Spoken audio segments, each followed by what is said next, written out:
유튜브 친구들 안녕하세요. 일주일 동안도 잘 지냈죠? 네, 전도사님과 선생님들도 잘 지내고 있어요.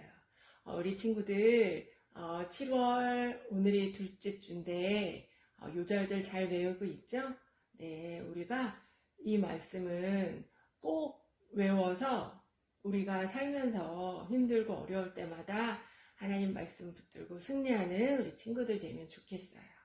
그러면 전도사님 따라서 7월 요절 말씀 따라하고 시작할게요. 아무것도 염려하지 말고 오직 모든 일에 기도와 간구로 너희 구할 것을 감사함으로 하나님께 아뢰라.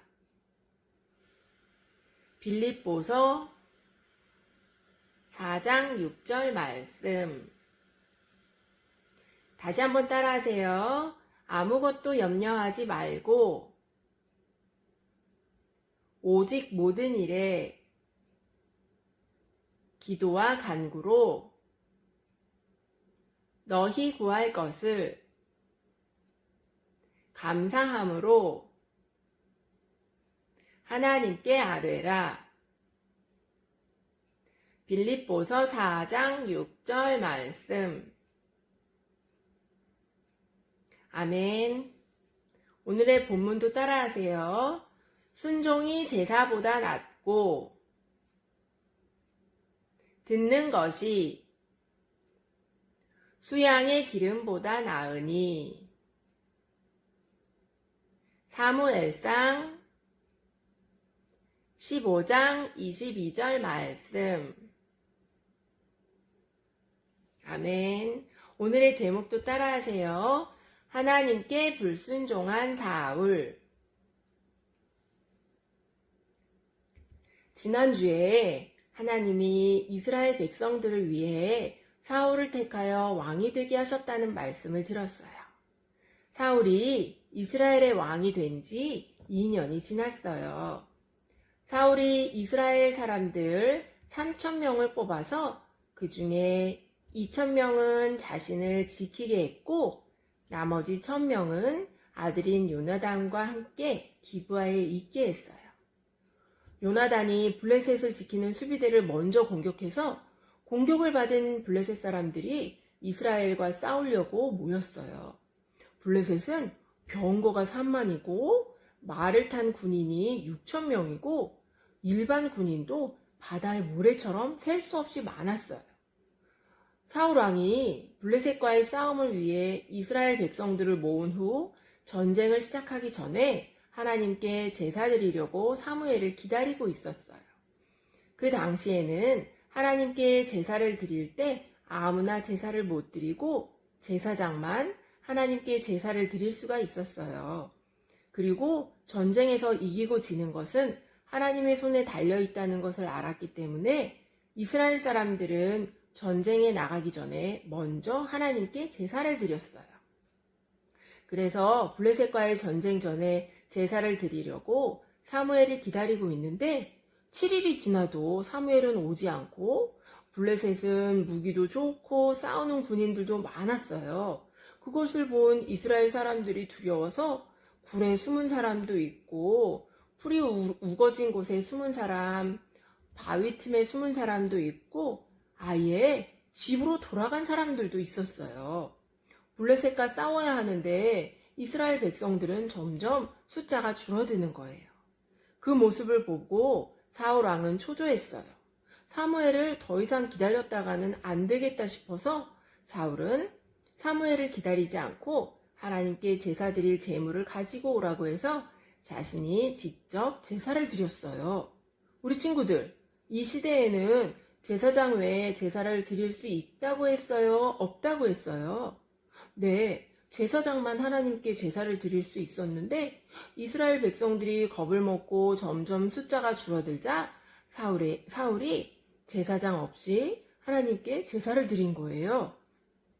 사울이 하나님께 제사 드리기를 마칠 때쯤에 사무엘이 도착했어요.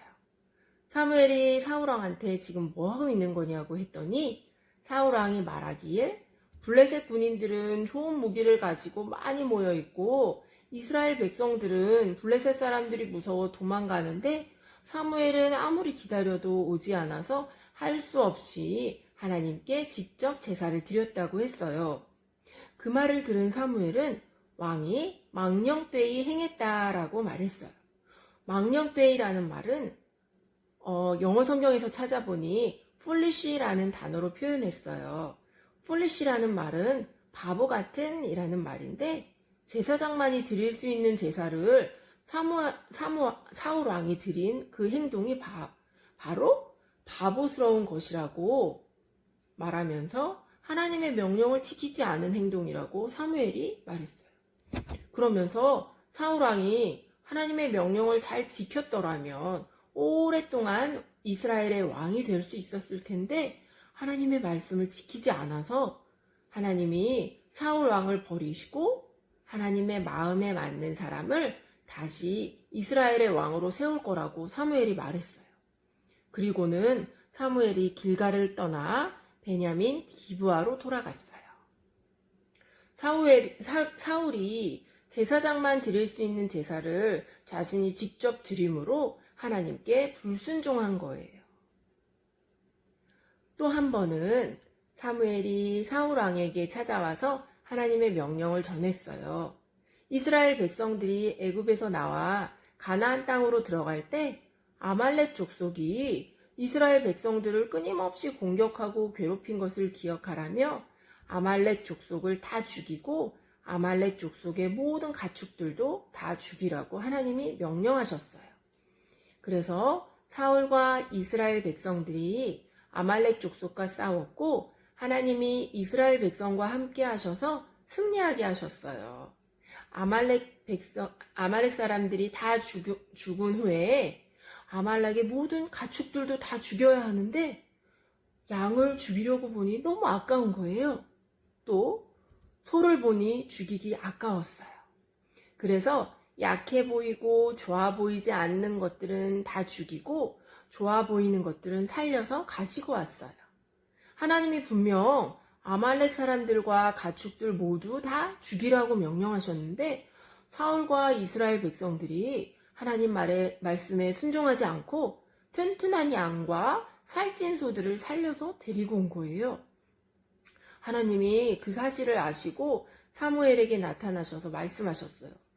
내가 사울을 세워 왕이 되게 한 것을 후회하노라 하면서 사울이 하나님을 쫓지 않고 하나님의 명령을 듣지 않았다고 말씀하셨어요. 그 일을 알고 사무엘이 마음에 근심이 되어 잠도 못 자고 하나님께 용서해달라고 부르짖었어요. 사무엘은 사울과 이스라엘의 잘못을 마치 자기가 잘못한 것처럼 마음 아파하며 하나님께 용서를 구한 참된 리더였던 거예요. 그리고는 사무엘이 아침 일찍 사울을 만나러 갔어요. 사무엘이 사울을 찾아갔을 때 사울은 자신을 위해 기념비를 세우고 온 직후였어요. 옛날에는 왕이 어떤 일을 잘 해냈을 때 그것을 축하하기 위해 기념비를 세우곤 했어요. 사울도 자신이 아말렉과의 전투에서 잘 싸운 것을 자랑하려고 기념비를 세웠던 거예요. 승리의 기쁨으로 들떠있던 사울이 사무엘을 보자 자신이 하나님의 명령을 잘 지켜 아말렉 사람들과 가축들을 다 죽였다고 말했어요. 그때 어린 양과 소들의 소리가 들렸어요. 네, 음메. 사무엘이 사울에게 이 소리는 다 뭐냐고 묻자 당신의 하나님 여호와께 제사 드릴 때 제물로 쓰려고 가장 좋은 양과 소들은 죽이지 않고 살려서 데려왔다고 말했어요. 사무엘은 심각하게 사울에게 하나님의 말씀을 전했어요. 사울이 스스로를 작은 사람으로 여기며 겸손할 때 하나님이 그런 겸손한 사울을 보시고 이스라엘의 왕으로 삼으셨는데 사울 왕은 하나님의 명령에 순종하지 않고 아말렉의 가축들을 살려줬다고 하며 그런 사울의 행동이 악하다고 말했어요. 그러자 사울은 사무엘에게 하나님의 명령에 순종해서 아말렉 왕과 백성들을 다 죽였는데 다만 아말렉 가축 중에서 좋은 것들만 골라 당신의 하나님께 제사하려고 살려 데려온 거라고 핑계를 댔어요. 그 말을 듣고 사무엘이 아주 중요하고 유명한 말을 해요. 오늘 본문 22절에 나오는 하나님의 말씀에 순종하는 것이 하나님께 제사 드리는 것보다 낫다는 말씀을 해요. 이 말씀은 비싸고 좋은 것을 하나님께 드리면서 하나님 말씀에 순종하지 않는 것보다 비록 비싸고 좋은 것을 드리지는 못하더라도 마음을 다해서 하나님 말씀에 순종하는 것, 이것을 더 기뻐하신다는 말씀이에요. 우리가 오늘 살펴봐야 할 것은 사울이 겸손한 사람에서 왕이 된 후에 교만한 사람으로 변했다는 거예요. 지난주에 사울이 이스라엘의 첫 번째 왕으로 뽑힐 때 키가 크고 잘생긴 청년이라 자신이 왕이 되는 것을 당연하게 받아들일 수도 있었는데 자신의 외모를 뽐내지 않고 겸손하게 행동했다고 했어요. 그래서 하나님이 사울을 이스라엘의 첫 번째 왕으로 뽑을 만큼 사울은 겸손한 사람이었어요. 하지만 이스라엘의 왕이 된 후에 사울은 점점 교만해진 것을 알 수 있어요.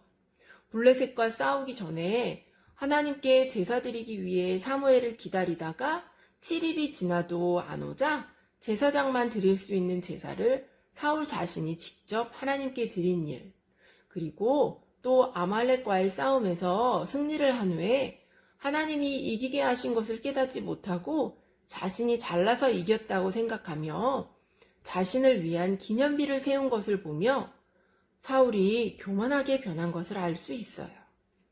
사람은 누구나 변하게 되어 있어요. 겸손한 사람도 높은 자리에 가면 교만해지고 자기가 스스로 잘나서 높은 자리에 있다고 교만해질 수 있어요. 그래서 우리는 항상 하나님 앞에서 겸손한 사람이 되어야 해요. 우리 친구들을 보며 어른들이 참 예쁘게 생겼다, 잘생겼다, 누굴 닮아 이렇게 똑똑하냐 말씀하실 때 내가 잘나서 그렇게 된 거라고 생각하는 것이 아니라 하나님의 은혜로 인해 우리가 예쁘고 잘생기고 똑똑하다는 것을 알아야 해요. 전도사님이 일을 하면서 사람들을 많이 만나는데 마음에 예수님을 모신 사람들은 얼굴에 표시가 나요. 예수님을 마음에 모시고 사는 사람들은 얼굴에 평안함이 있고 여유가 있고 말하는 것이나 행동하는 것에 겸손한 모습이 보여요. 그렇지만 마음에 예수님을 모시지 않고 사는 사람들은 얼굴에 여유가 없고 불평불만이 많고 자신이 잘났다고 교만한 태도를 가지고 살더라고요. 그래서 우리 친구들은 마음에 예수님을 모시고 살면서 항상 겸손한 사람이 되면 좋겠어요. 그리고 하나님이 우리를 높여주실 때에도 겸손함을 잃지 않는 사람이 되어야 해요. 두 번째로 살펴봐야 할 것은 사울은 하나님의 명령에 순종하지 않았다는 거예요. 하나님이 아말렉 사람들과 가축들을 모두 다 죽이라고 하셨는데 하나님의 말씀에 순종하지 않고 눈에 좋아 보이는 것들을 하나님께 제물로 드린다는 핑계를 대며 살려 데리고 왔어요. 그러면서 사울은 하나님께 드린다고 말할 때 자신의 하나님이 아니라 사무엘 당신의 하나님께 제물로 드리려고 살려 데리고 왔다고 2번씩이나 말하는 것을 볼 수 있어요. 사울은 하나님을 자신의 하나님으로 믿지 않았어요. 만약 사울이 하나님을 나의 하나님으로 믿었다면 하나님의 명령에 따르고 순종했을 텐데 하나님을 온전히 믿지 않은 사울은 자신이 좋은 대로 행동하며 그것이 하나님을 위한 것이라고 했어요. 하나님은 우리가 하나님께 제사 드리는 것보다 하나님의 말씀에 순종하는 것을 더 기뻐하시고 아무리 좋은 제물을 하나님께 드린다 할지라도 하나님께 순종하지 않으면 하나님이 기뻐하지 않으신다는 것을 알아야 해요. 그래서 우리는 어떠한 상황 속에서도 하나님의 말씀을 지켜 행해야 하고 하나님께 늘 순종하는 어린이가 되어야 해요. 그렇게 되기를 축복합니다. 기도하고 마칠게요. 사랑의 하나님 아버지 감사합니다. 오늘은 사울이 교만하게 행동하며 하나님의 명령에 순종하지 않은 말씀에 대해 들었어요. 사울을 보면서 우리는 더 겸손한 사람이 되어야 함을 깨닫게 해주시고 하나님의 말씀에 늘 순종하는 어린이들이 될 수 있도록 해주세요. 감사드리며 예수님의 이름으로 기도드립니다. 아멘.